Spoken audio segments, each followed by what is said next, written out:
Good morning. Let's do it.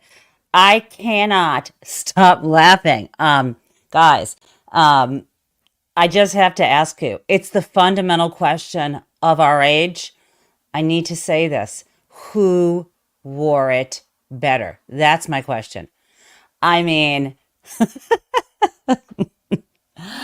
I got out of class late yesterday, right? I teach from 4 to 6 p.m. And yes, the image that you see on your right is not doctored.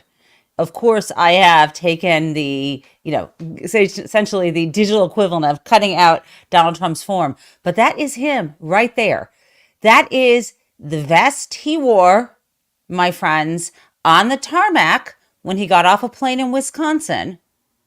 That is the vest, the bright caution orange vest that he was wearing with that Oompa Loompa makeup. Yes, if you look carefully, either he was on a tanning bed or for some reason he applied his own foundation and did not cover his lips. I mean, I'm not an expert in men applying foundation or anyone really other than myself putting on face powder. I've been doing it. I have a show, but yeah, he has missed the area around his lips. He's also, if you notice, missed a lot of the right side of his face, like a third of it. We'll talk about that in a moment. That is Donald Trump. This is what he was wearing. We'll talk about why. So when I saw this photo of him, instantly I had a flashback to my childhood or just looked at him and said, my God, he looks like a Lego. He looks like a flippin' Lego. And people who are more expert on Lego say the Lego construction worker is Emmett, friends. Now, the thing is, this Lego dude, I just think he looks just like Donald Trump here. And and now I am going to talk here. You know how I feel about the way Donald Trump dresses. I think, and I think you know this, that I think he is arrested development maybe as like an 8-year-old or something, because he constantly wears that navy blue suit and a red tie like it is his idea of a child's idea of what a businessman should look like. Or actually, think about it, he looks like a grown-up version of the cartoon Richie Rich. The man is like a flippin' cartoon. He loves uniforms. He loves authoritarianism. One of his favorite things when he was sent off to military school was wearing his uniform. If you look at photos of him, and I've seen them, Mary has put them up. I think they've been in the press of him in his military school uniform. It's all about dress up. So Donald Trump is playing dress up. Now, what is he playing dress up as? Donald Trump is playing dress up as a garbage man. Now, I'm a little bit speechless that he would actually make that choice to play dress up as a garbage man, but he really did. And I think I need to share with you what he was doing. So when he gets off the tarmac and he's headed to his rally, he hopped into a garbage truck that had his name painted, customized on the side. And it didn't make a lot of sense to me. I'm going to help you with the Trump logic. But when I saw it, because I had not seen the news, I thought, that's his closing argument? I'm garbage? My campaign is garbage? That seemed really curious to me. So let's actually watch this play out for a second, because something else is happening. I don't know if you saw him try to get into that truck. Remember I talked to you about him sort of the right side of his face not sort of being blended, the makeup. Okay, let's take a look at this, and we'll talk on we're going to talk on the other side of this one. Okay, I'm going to play it again, and I want you to see something real carefully. When he grabs onto, he's walking over to that truck, right? And he walks over, he reaches his right arm out. You all seeing that? To grab the door handle. And if you look at it, he clasps a couple times. I make myself even smaller. Do you see his hand reaching out? You're going to see him try to grab that handle and kind of miss it, right? I also want you to look at the way his legs are. His knees are kind of turned in, And they look kind of like they're both, the left is turned in and the right is a little more straight. Anyway, he's going to lean into that handle, try to grab it twice. And then he's going to also have to swing his right leg behind him like some kind of tripod, or if you're using a compass to draw a circle, his leg does something funny. And by the way, this is not about trying to criticize someone. Let me just come up here and make this clear. I am not criticizing people who are differently abled. The point here is, and I think you know where I'm going, it seems fairly clear to experts on this that Donald Trump has had a stroke, at least one. And we have seen him walk like this since in 2020. He was doing this thing with dragging his right leg. And again, I'm not a doctor. I haven't diagnosed him, but there is something wrong, neurologically wrong with the right side of his body, which would correlate with some kind of stroke or damage to his left hemisphere. Now, as you know, that has nothing to do, that's not the side of the brain where that bullet nicked his ear. But it leads all the more, there is all the more reason for us to demand, of course he won't give it, but for the media to ask the question of where are his medical reports, because physical disability has no correlation with your ability to do the job as president.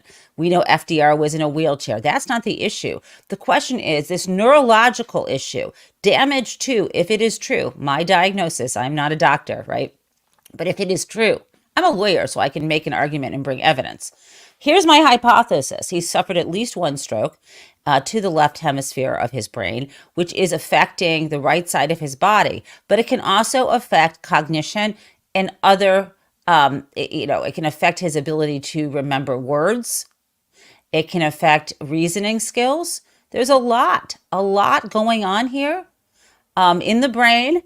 And it might help explain why it is that we find him engaging in some kinds of word salads, which are more absurd, engaging in language that is more violent, and the reason why he is not fit, if he ever was, when he did not have, prior to his what appears to be neurological impairment, that he was not fit and was never fit to be president. So I'm going to play this for you again, and I want you to watch. I wish I could play it on slow-mo, but let's watch it again, and then I'll freeze later after we watch it at that point, and I'm curious about your thoughts. Here we go. And I didn't see am I not getting the full leg swinging around? Hold on. There. Okay. That was really working hard to try to get his arm to work, to send that signal from his brain. It looks like he had to swing his leg back. Okay, so that was Donald Trump getting into the garbage truck. Now, why was he getting into a garbage truck? Believe it or not, the geniuses who run Donald Trump's campaign actually thought that getting into a garbage truck and wearing a orange vest that a lot of people who work on garbage trucks to haul away trash wear, they thought his putting that vest on and getting into a garbage truck would hurt, ding, ding, ding, ding, would hurt Kamala Harris. Why? Why? Well, this is going to be an explainer for you that's not going to make a lot of sense, but okay. He thinks it would hurt Kamala Harris because Kamala Harris, Vice President of the United States, who is running against him for presidency, yay, go team. Election day is officially this coming Thursday, November 5th. Hopefully you've already voted. Anyhow, he thinks getting into a garbage truck and looking like a Lego figure will hurt Kamala Harris because Kamala Harris, vice president, the sitting president, Joe Biden. The other night, Joe Biden, in response to what the comedian who got on stage, Big Tony or Little Tony, who got on stage and insulted the people of Puerto Rico.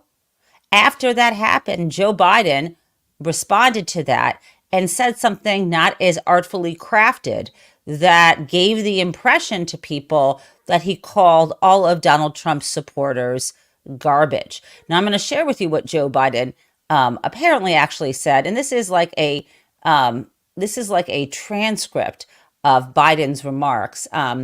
And Joe the issue here is the use of the apostrophe. And I thought I actually did have a screenshot of this. And I don't know if it disappeared. So let me just tell you what Joe Biden was trying to say there is, let me just do this, the apostrophe. I can find it for you guys on the fly. That the here's the transcript apparently that Joe Biden had said. Okay, that he had said the word. He did not actually called. Who knows what he said, but he's claiming that he had actually not called these folks. Had not called them garbage. I think what he was trying to say was this: the only garbage I see floating out there is his supporters. His demonization of Latinos is unconscionable and un-American. So when you say his supporters, he meant Tony. His supporters, apostrophe S. His demonization of Latinos is unconscionable and un-American. Now, is that a possessive? Was it his supporters, like Tony's demonization he was referring to, or was Joe Biden saying that that he was that the garbage, that some of his supporters were garbage?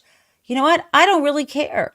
Now, I understand being president means that you aren't supposed to say things like that, but the reality is any supporter of Donald Trump who is a racist, who advocates violence, I think is trash. Okay? So I said it and I won't take it back. Now, so this is the thinking.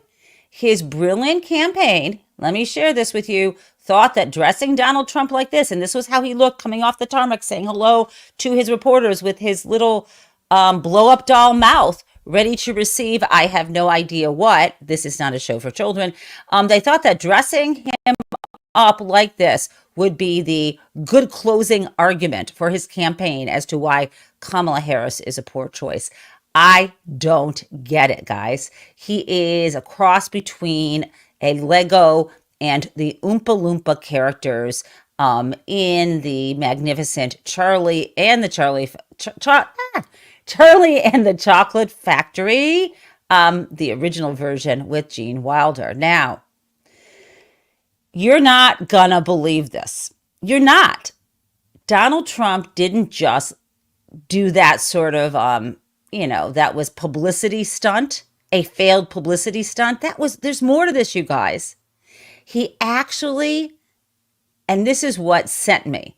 When I saw this, I've been struggling. All of us have. I had a knot in my stomach, and I don't know what's going to happen on Tuesday, but a lot of my anxiety completely dissolved when I realized that Donald flippin' Trump, that's Donald Jumping Jeepers Trump, that's what the J is for, Donald Jesus Christ Trump, yes, that guy went to his rally and stood on the podium behind a lectern, still wearing his orange garbage man vest.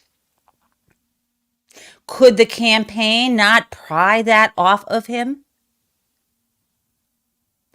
I know.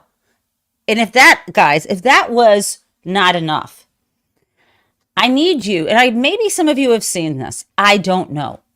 But we have, between YouTube and my Twitter account now, we have 6,000 people watching this. This is right now. And when you watch it, when it's not live, there'll be many more today because this is flipping crazy. And this is when I want to say thank you.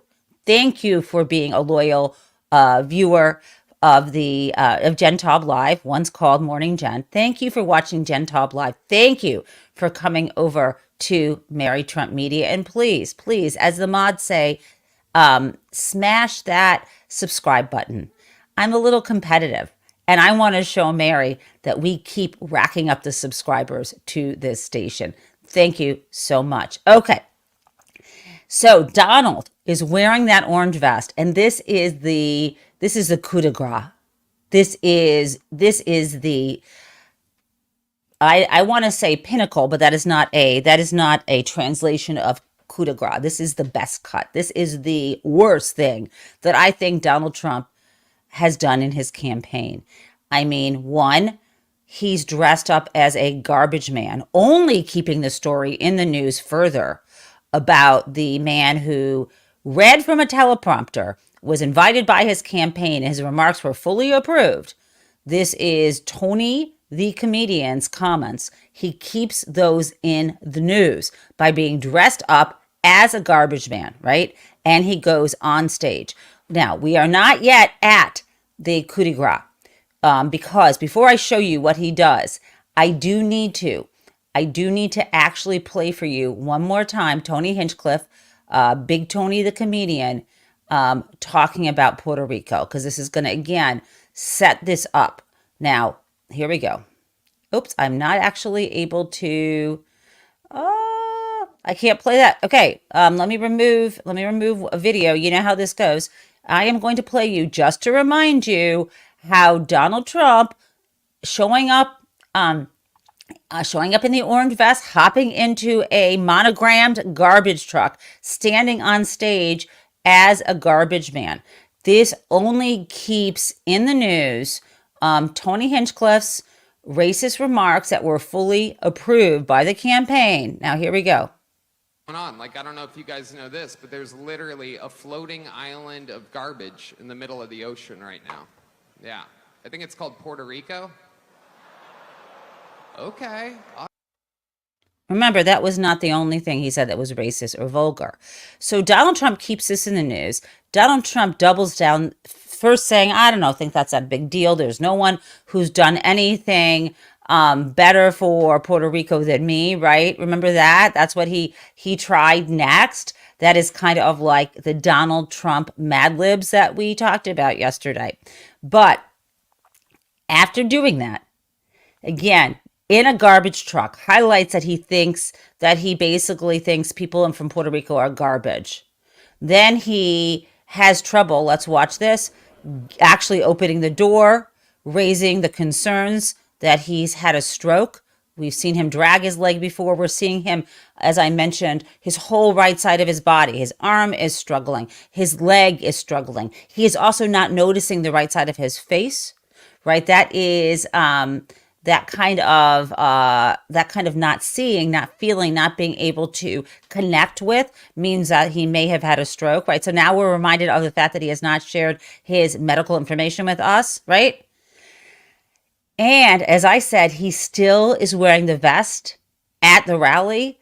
But if that were not enough, my friends, if that were not enough for you, listen to what he said on stage. I didn't think it was real, but it is real. Let's do it. People told me about 4 weeks ago, I was saying, no, I want to protect the people. I want to protect the women of our country. I want to protect the women. Sir, please don't say that. Why?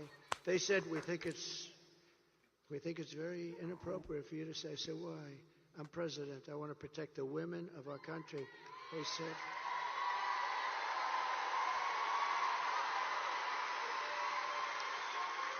Say it, Donald. Go on. Say it. They said, sir, I just think it's inappropriate for you to say. Pay these guys a lot of money. Can you believe it? I said, well, I'm going to do it whether the women like it or not. I'm going to protect them. What? I'm sorry.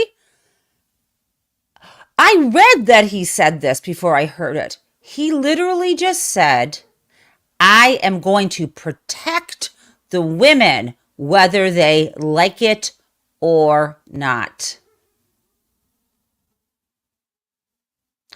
Do I need to say any more than that? It was already creepy enough, if you remember, when Donald Trump said he was going to be our protector. It was it was very much like, how do I put it? Like a mob boss saying, I'll protect you. Yeah, from what, Donald? We need protection from you, the adjudicated rapist. So we now, in the brilliance of this campaign, in the final arguments, are noticing, one, that Donald Trump is an idiot who has very bad campaign managers, who has now reminded us again that he hates people from Puerto Rico, that he has a probably cognitive disability that is affecting the full right side of his body and probably his cognition. We know that. And we also know that he has very rapey tendencies and he just doesn't get it. Now, I got something more for you. There's more. Okay, so we're going to continue now. What is in on this show? I think we first have to answer the question we still have not answered. Who wore it better? I think I'm going to say Emmett the Lego wore it better, because Emmett the Lego is just a little figure you can play with and imagine one day when you grow up and you're an adult participating in the world, building, creating, being generative. Whereas Donald Trump doesn't wear anything well. What he would wear well, let me just say, is not an orange vest, my friends. Here we go. It would be an orange jumpsuit. And yes, shall I remind you that in less than a month, Donald Trump will be showing up in a courtroom in New York for his sentencing. Mark your calendars. I've marked mine. November 26th, 2 days before Thanksgiving. That's going to be my Friendsgiving.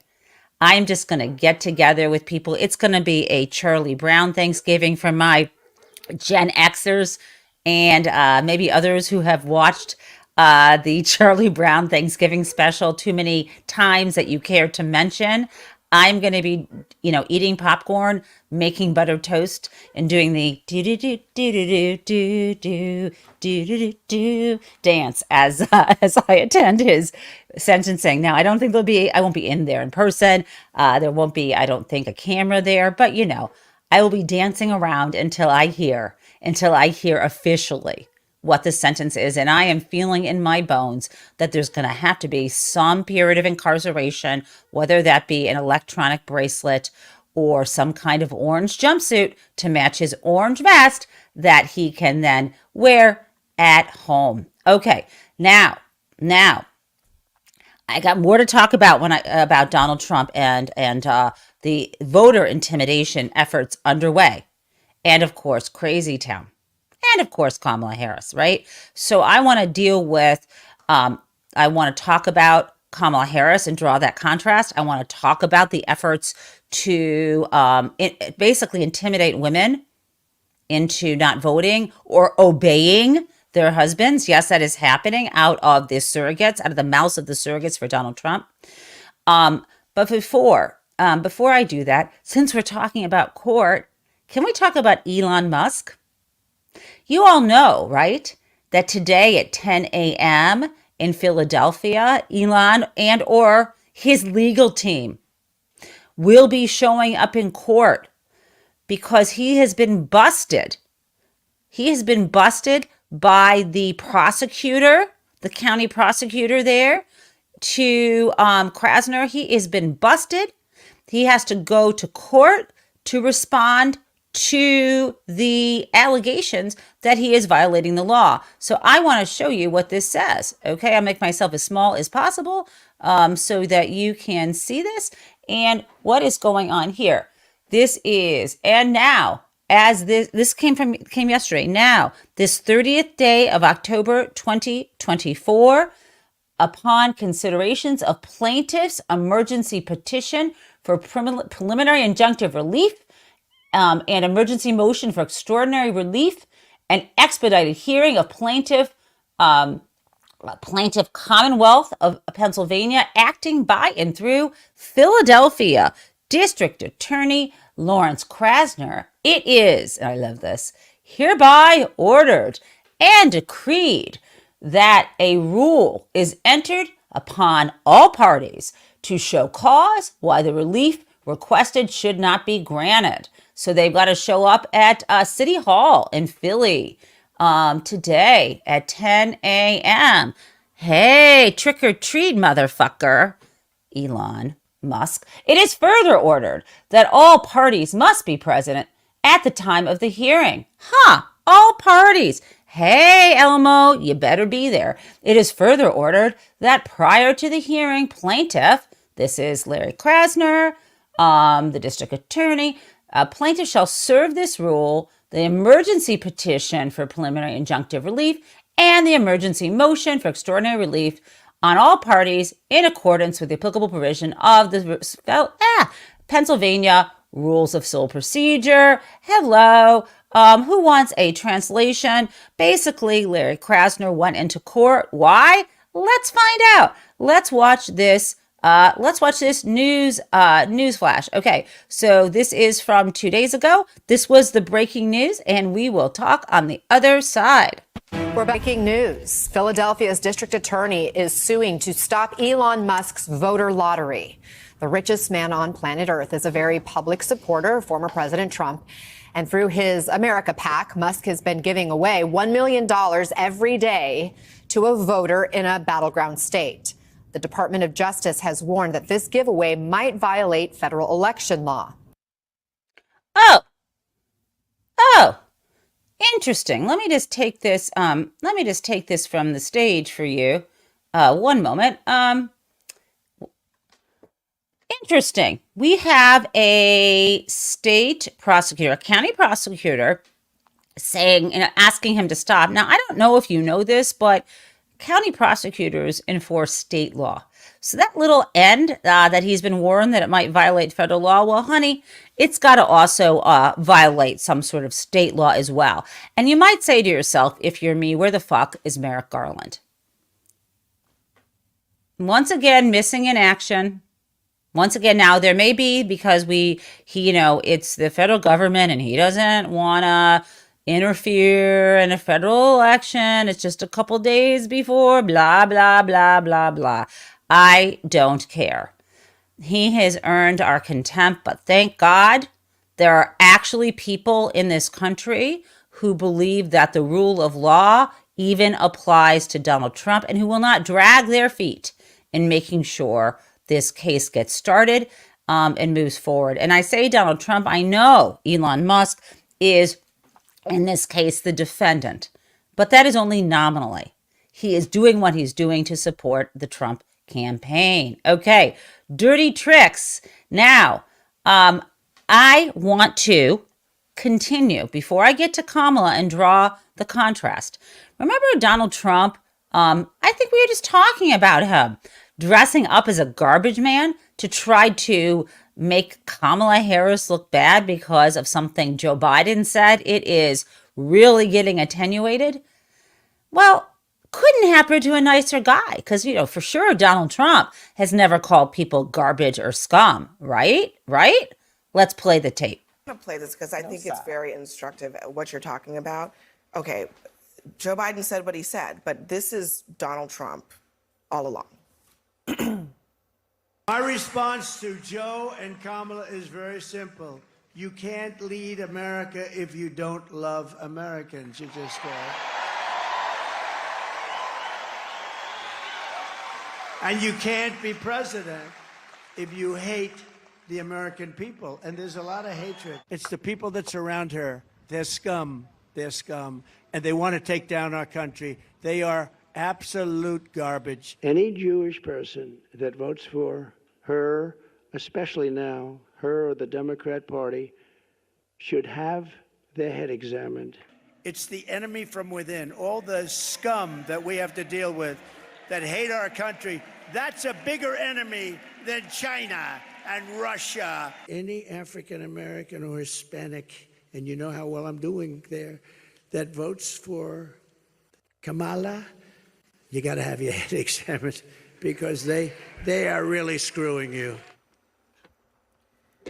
This is the reality of the race that we are in. It's not in a vacuum. I mean, you got to love Abby Phillips and her team for pulling that together.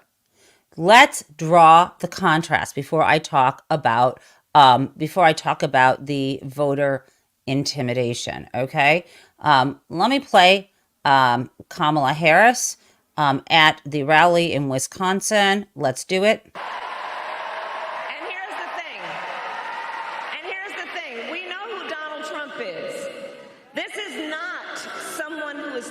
about how to make your life better. This is someone who is unstable, obsessed with revenge, consumed with grievance, and out for unchecked power. And in less than 90 days, it's either going to be him or me in the Oval Office.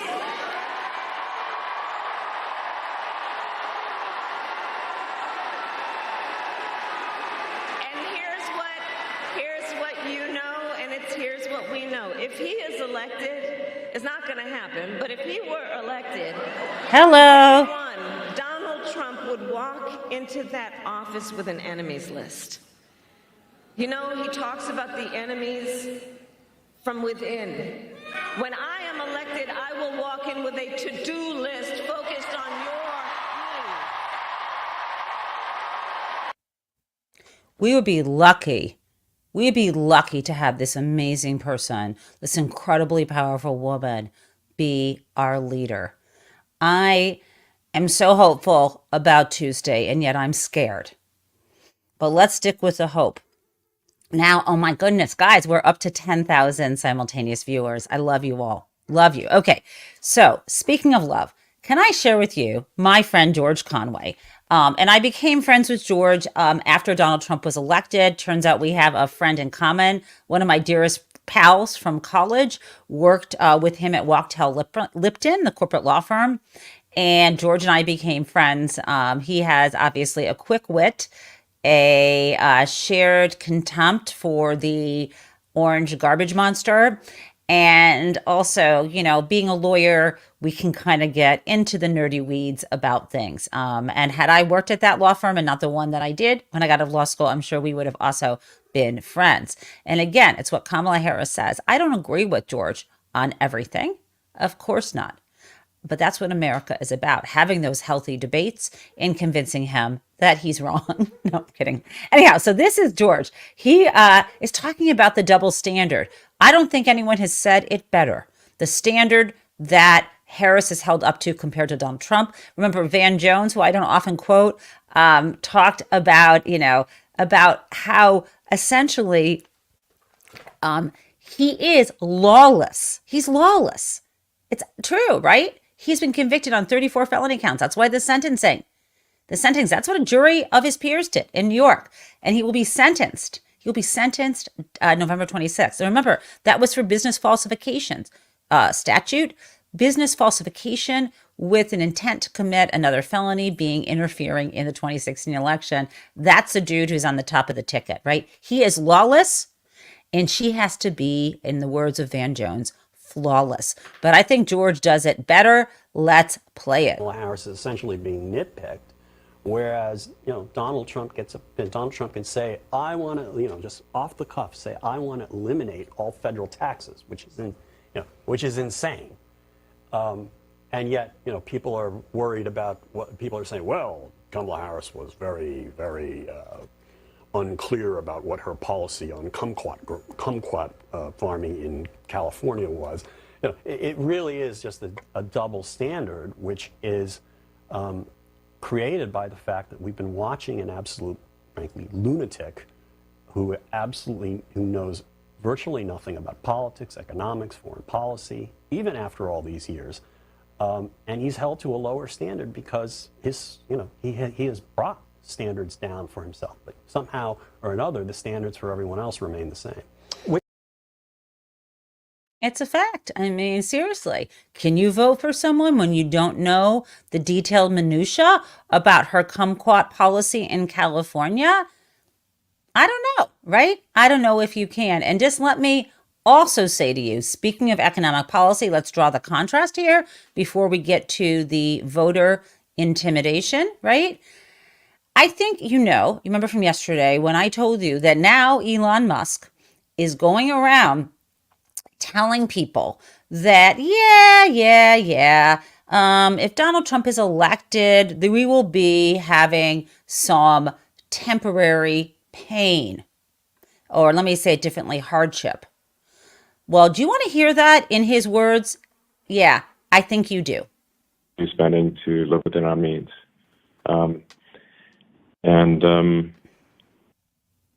Yeah, that necessarily involves some temporary hardship, but it will ensure long-term prosperity. Bullshit. Utter bullshit. He will have no temporary hardship. Who does he think he is? This is like he thinks he's like the Treasury Secretary, Andrew Mellon, who believed that if you starved the monetary system, remember we had the Fed in place, even though we didn't have the FDIC during the Roosevelt era after the market crashed. His idea was to liquidate everything, to starve everybody, to make everybody out on the streets, out of their jobs and out of their minds, right? That was Mellon's plan. And so Roosevelt, when he got elected, it was, I'm sorry to say, let me be clear, Mellon was under Hoover. Roosevelt gets in the office and says, no, that is not the way to manage an economy. When the private sector spending is down because of a recession or the business cycle, that's when you need to increase public spending. And by the way, what the fuck is Elon Musk even talking about? One of these guys whose father was super wealthy and found a way, and he's running and found a way to step up into businesses and choose really good ones. But he also chooses good businesses, makes a lot of money for himself, and runs a lot of them into the ground. Sounds somewhat familiar. But let's talk about the economy. I thought the number one thing that people were concerned about is the economy, and that makes sense. With inflations, after COVID, I know prices are too high. Jobs are plentiful now. Wages are increasing, but that doesn't change anything for every single person. But let's look at the facts. Elon Musk is saying, yeah, we're going to cut government spending. You know why? Donald Trump wants to eliminate the federal income tax and replace it with, as we've talked about, what is essentially a national sales tax, right? It is a tariff, a tax on imported goods. We have been down this road, and on average, it will cost people $4,000 a year, even more, because he wants to have even more punishing tariffs. So that's the pain that Elon Musk is feeling. Because you know why the pain will end, why it will be just temporary? Because when they take away the Affordable Care Act, anyone who's sick will be dead. I mean, I'm kind of not exaggerating. These are the people, though, right, who let people die of COVID. If we had responded in America when Donald Trump was president, the way a country like Canada, right here in North America, had responded, we would have had, something like, I've seen the numbers, close to 700,000 to 800,000 people more would have been alive. Donald Trump doesn't care about you. Neither does Elon Musk. But you know who cares about you? Biden and Harris. And let's listen to how our economy is doing right now. Why isn't this in the news? It's a shame. Let's play it. The economy has grown 12.6% under this administration, more than any presidential term in 25 years. We have gone from the worst economic crisis since the Great Depression to the strongest economy in the world. 16 million jobs created and the lowest unemployment of any administration in 50 years. And inflation has fallen to 2.4%, the same rate as right before the pandemic, with incomes up nearly $4,000. Still, we know that there is more work to do, and we'll keep fighting to lower costs and grow the middle class. Okay, that's great. And I like their policies. And I think I need to now talk to you about the real major freakout that Donald Trump is having. And here's why. The numbers of early voters so far, whether that is mail-in or early in-person voters, is showing that more women, proportionately than before, have already voted. And that, is sending a signal to the Trump campaign and maybe their own internal polls that they might be fucked. Okay? That's it. And so let's listen to what Charlie Kirk is saying. What is the closing argument here? And these are I've seen 3 different examples yesterday of this. Charlie Kirk of Turning Point USA, he has one of the organizations that is effectively been outsourced the Get Out the Vote campaign. Remember, Donald Trump's campaign hasn't really set up its own internal offices. These are, independent contractors doing this. Let's listen to Charlie Kirk, essentially a surrogate for the campaign. And she needs people to basically lie to their husbands, which they are promoting, by the way, which I find that entire advertising campaign so repulsive. It is so disastrous. It is just like I'll show it in a minute. It is the embodiment of the downfall of the American family. I think it's so gross. I think it's so just Wait. Hold on one second. We're watching the Megyn Kelly show, and I have a couple things before I actually have explained to you what Charlie Kirk is saying. Okay, Megyn Kelly is on a news show. Her shoulders are exposed. Fine. But do you remember when these same people were freaked out because Michelle Obama was wearing a sleeveless dress? Okay, secondly, Megyn Kelly, wasn't she the one who moderated one of the first debates, Republican debates, in 2015, before the 2016 campaign? And when she was tough on Donald Trump, he accused her of having blood coming out of her ears and blood coming out of wherever. Is that the same Megyn Kelly, or am I getting confused? Now, what is Charlie Kirk saying? What is he referring to?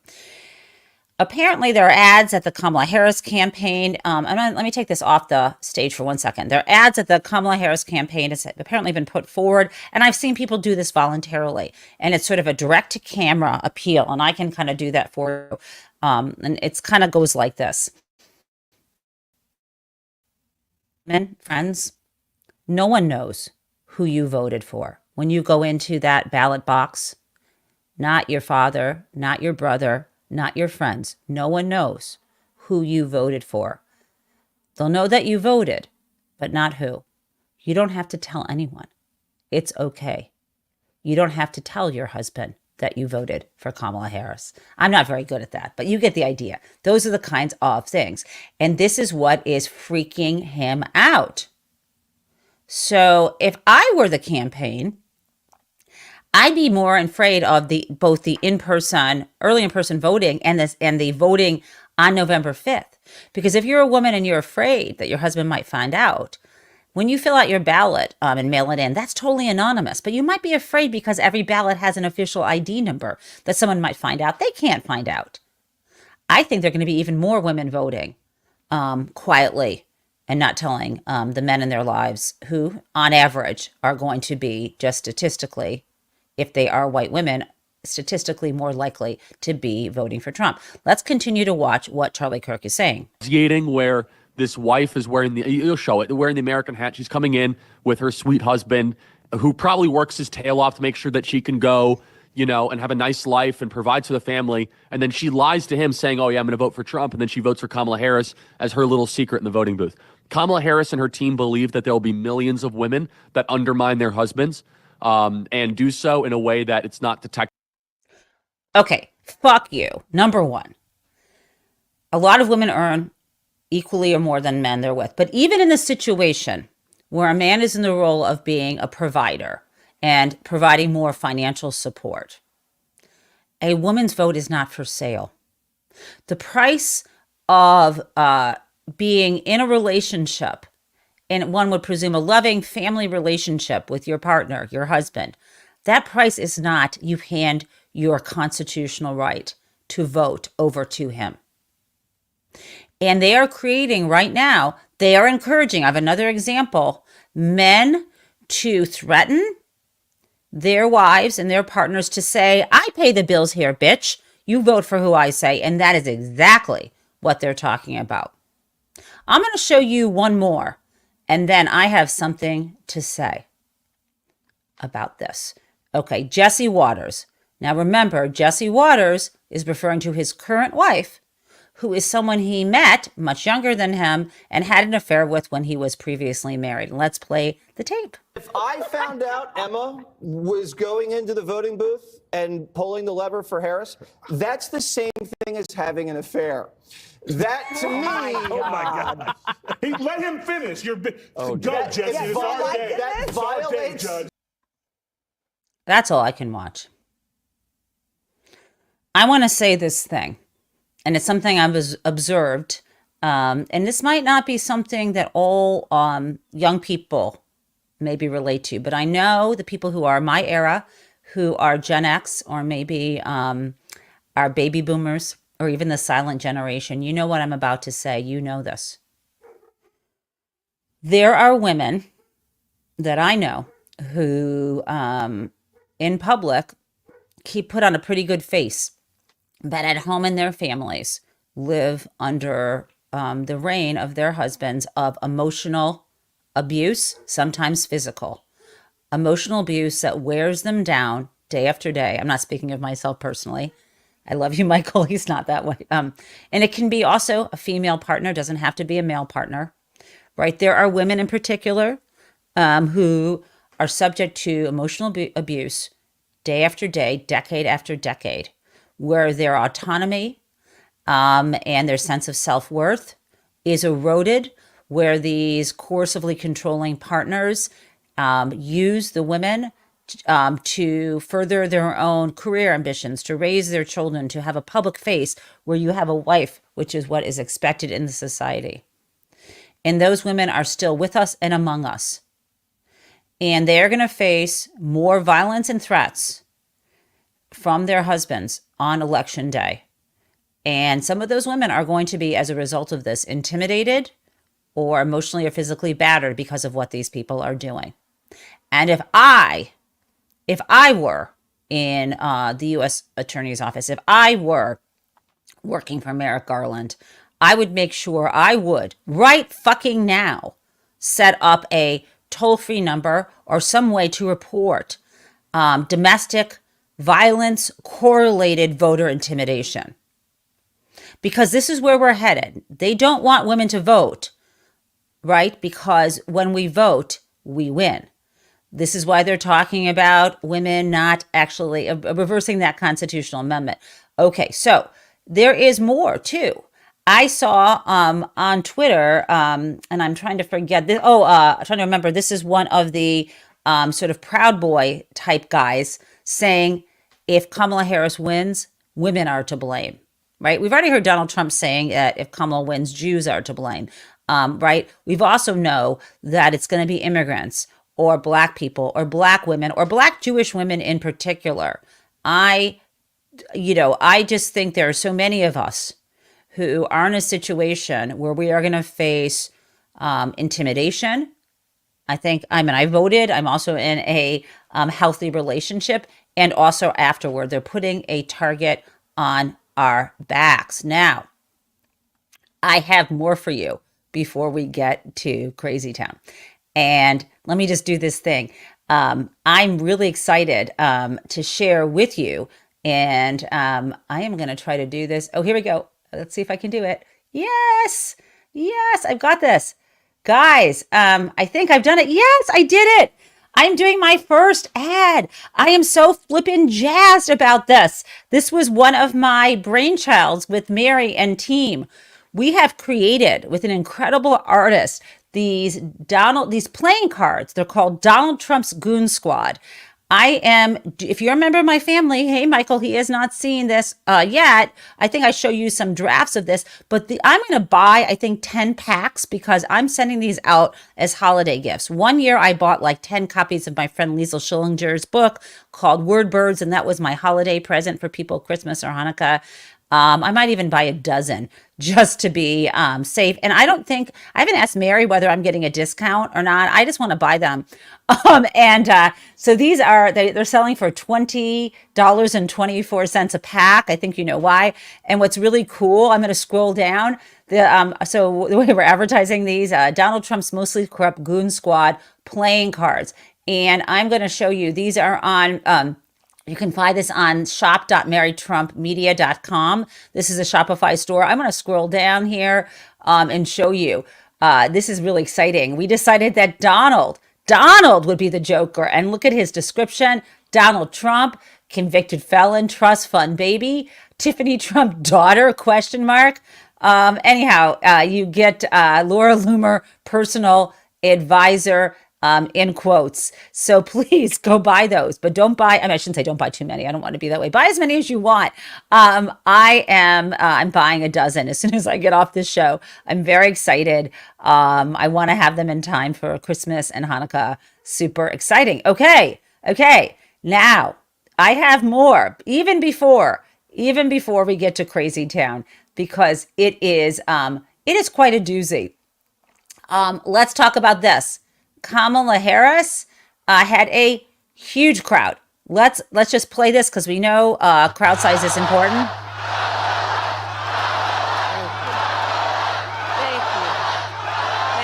Thank you. Right? That was, I got to play the thing again. That was at the Ellipse. We have other large crowds as well. But here is what I am absolutely cracking up about. Here we go. This is Donald yesterday talking about a hurricane. The water was the worst we'd ever seen. It was a water hurricane, that's what it was. And it took houses right off. A water hurricane. So calling something a water hurricane may be correlated with whatever stroke he may have had, but it's not entirely an impressive way of referring to, referring to a water hurricane. I don't know. I don't even know what he was reaching at for. Couldn't have just been a hurricane. I'm trying to think of what could it have been. A garbage hurricane? A hurricane of lies and intimidations and incompetency? What other kind of hurricane might there be? Okay, so now a couple more things before we get to Crazy Town. Schwarzenegger, the former Republican governor of California, in a long X post endorsing Harris, saying, quote, "We need to close the door on this chapter of American history, and I know that former President Trump won't do that. He will divide, he will insult, he will find new ways to be more un-American than he already has been, and we the people will get nothing but more anger." John. Okay, so one last thing. Yay, Arnold. Glad he's supporting Kamala, not Donald. That's incredible. As you know, former governor of California, Republican, even though he married into a Democratic dynasty, the Kennedy family. Okay, now let us take a look at one last thing before we get to our really seriously crazy town.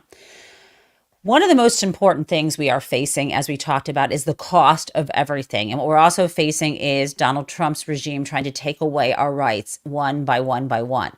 And he already appointed the Supreme Court justices that took away the right to abortion nationwide. And now we have state by state these abortion bans, whether it be Georgia or Texas, where women are dying as a result.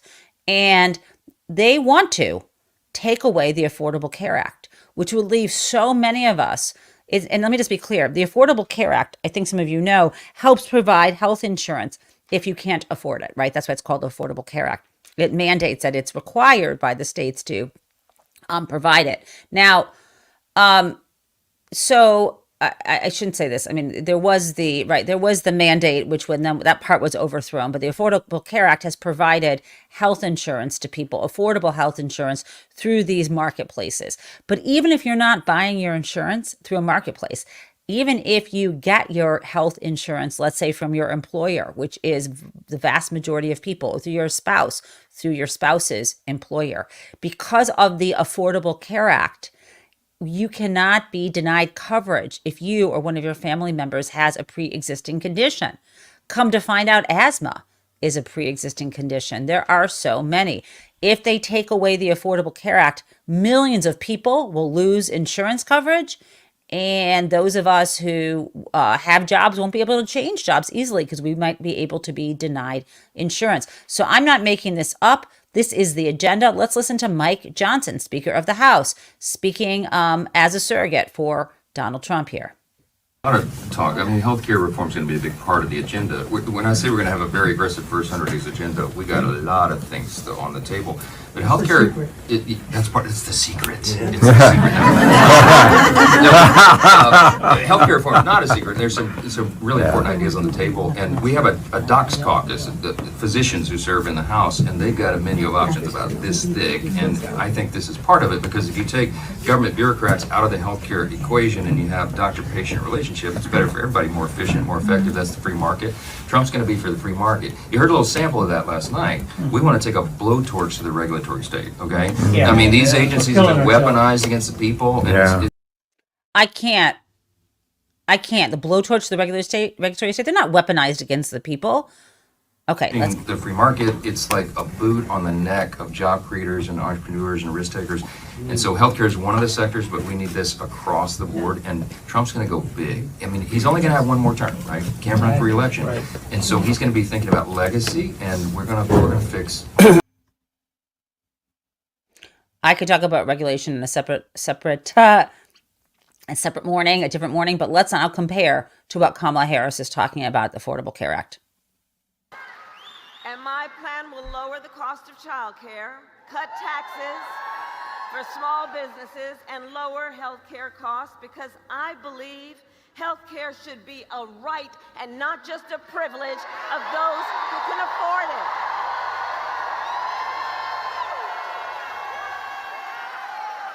On the other hand, Donald Trump's answer to the financial pressures you face is the same as last time. Another $1 trillion in tax cuts for billionaires and big corporations. And this time, he will pay for it with a 20% Trump national sales tax on everyday basic necessities, which will cost the average American family nearly $4,000 more a year.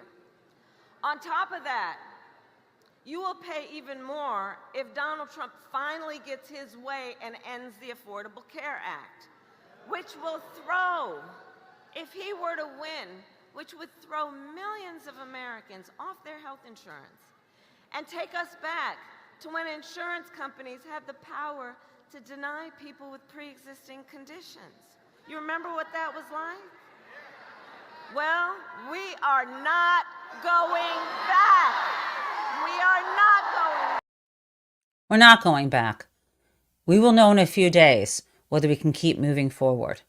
And why do you think it is that so many ultra-conservative men who want to control the women in their lives want more private sector and fewer government programs?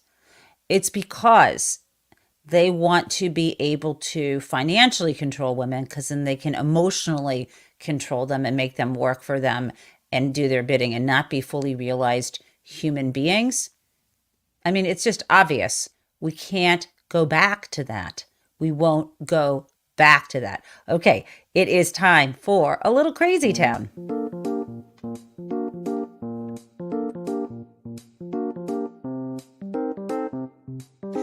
Friends, this is cray cray.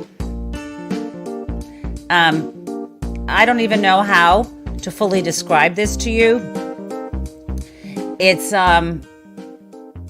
beyond a word salad.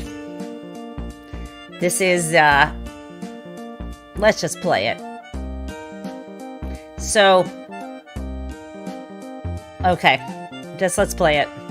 Many of them, period. But a certain guy that took a rocket that's 22 stories tall and came back down, and those thrusters went off, and I said, oh no, it's going to crash into the gantry, it's going to crash, it's going to be terrible.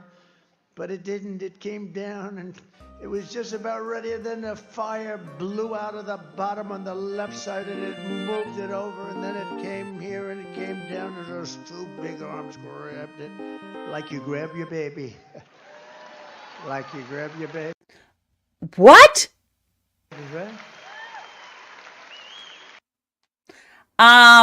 Okay, guys. I don't know. I don't know what to say, but I will see you later today on Nerds at noon right here on Married Trump Media. We got some things in store for you as we lead up to Election Day. Thanks for being here. Appreciate you. Smash that subscribe button. Have a great day.